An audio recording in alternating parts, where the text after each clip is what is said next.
Since the change of the political party in charge has not made a difference, who's really in charge? Someone is responsible, and it's important for those of us who love liberty and resent Big Brother government, identify the philosophic supporters who have the most to say about the direction our country is going. These are the neoconservatives of recent fame. Granted, they are talented and achieved a political victory that all policymakers must admire. But can freedom and the Republic survive this takeover? That question should concern us. Neoconservatives are obviously in positions of influence and are well placed throughout our government and the media. The neoconservatives, a name they gave themselves, diligently worked their way into positions of power and influence. Above all else, they were not and are not conservatives dedicated to limited constitutional government. More recently, the modern-day neocons have come from the far left, a group historically identified as former Trotskyites. Liberal Christopher Hitchens has just recently joined the neocons, and it has been reported that he has already been to the White House as an ad hoc consultant. Many neocons now in position of influence in Washington can trace their status back to Professor Leo Strauss of the University of Chicago. Paul Wolfowitz actually got his PhD under Strauss. Others closely associated with these views are Richard Pearl, Elliott Abrams, Robert Kagan, William Kristol. All are key players in designing our new strategy of pre-emptive war. Others include Michael Ledeen of the American Enterprise Institute, former CIA Director James Woolsey, Bill Bennett, Frank Gaffney, Dick Cheney, and Donald Rumsfeld. The godfather of modern-day neoconservatism is considered to be Irving Kristol, father of Bill Kristol.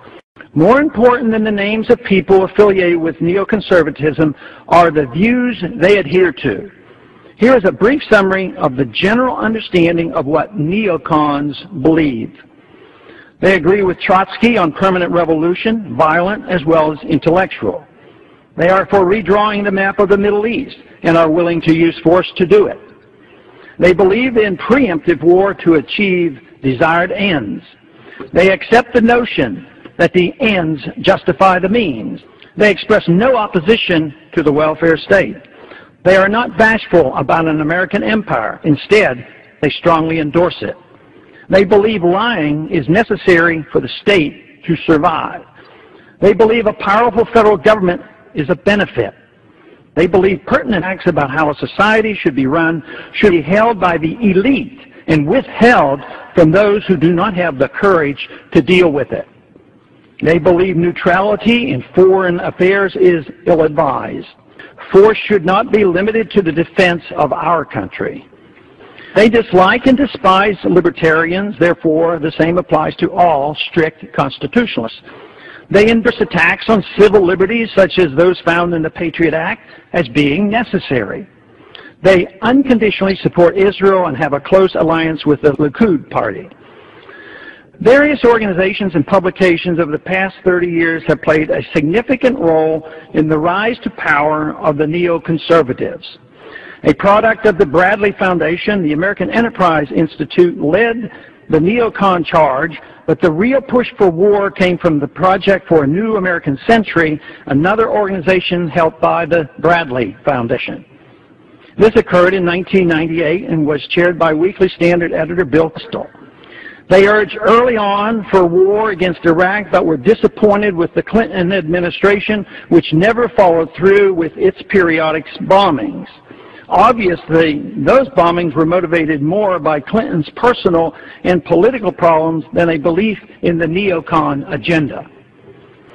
The money and views of Rupert Murdoch also played a key role in promoting the neocon views, as well as rallying support by the general population through his News Corporation, which owns Fox News Network, the New York Post, and Weekly Standard. This powerful and influential media empire did more to galvanize public support for the Iraqi invasion than one might imagine.